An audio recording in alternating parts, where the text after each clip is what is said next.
Hi hello வணக்கங்க. இன்னைக்கு காலையில சூப்பரான ஒரு மேக்ஸ் கொண்டு வந்திருக்கோங்க. Coding maths. சரியா? இது வந்து இப்போ நார்மலா எல்லா காம்படிட்டிவ் எக்ஸாம்லயும் ரீசனிங் டைப்ல கேட்க ஆரம்பிச்சாச்சு. சரியா? பாருங்க, டாக்டர் என்பது 4 15 3 20 15 18 இதை குறிக்குதான். அப்போ 3 21 18 5 19 எதை குறிக்கும் அப்படின்னு கேட்பாங்க. சரியா? இது ரொம்ப ரொம்ப சிம்பிள் தாங்க. டைரக்டாவே கோட் பண்ணியிருக்காங்க. டிக்கு எத்தனை 4ஆவது, ABCD அந்த மாதிரி. ஓ எத்தனை 15ஆவது, சி எத்தனை 3ஆவது, டி எத்தனை 20ஆவது, ஓ மறுபடியும் 15, ஆறுங்கிறது என்னது 18. டைரெக்டாக கோட் பண்ணிட்டாங்க. அப்போ நம்ம அப்போ இந்த நம்பரை டைரெக்டாக கோட் பண்ணி பார்க்கலாமா? என்ன வரும்? ABC. 21க்கு என்ன வரும்னு பார்த்தீங்கன்னா 20க்கு என்ன கொடுத்துருக்காங்க? டி. ஓகே, அப்போ யூ. 21க்கு யூ. 18க்கு என்னது?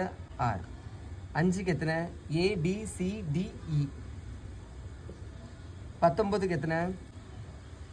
எஸ். ஓகேவா? அப்போ நம்மளுக்கு கிடச்சிருக்கக்கூடிய ஆன்சர் என்ன? கியூஸ். எங்கே இருக்க ஆப்ஷனில்? CURES. ஓகேவா? இதுதான் கரெக்டான ஆன்சர். ஓகேவா? ஸோ இந்த மாதிரியும் கேட்பாங்க. இப்போ உங்களுக்கு ஹோம்ஒர்க் என்னென்னு பார்த்துட்டிங்கன்னா, டாக்டருக்கு அதே நம்பர் தான். அப்போ நர்ஸுக்கு என்ன நம்பர் வருங்கிறத மறக்காமல் கமெண்ட்டில் சொல்லணும். ஹோம்ஒர்க்கில் என்ன கேட்குறனோ அதை மட்டும் கமெண்ட் பண்ணுங்கள். சரியா? கரெக்டாக செஞ்சு பார்த்து கமெண்டில் ஆன்சராக பண்ணுங்கள். பிடிச்சதா லைக் பண்ணுங்கள். தேங்க்யூ.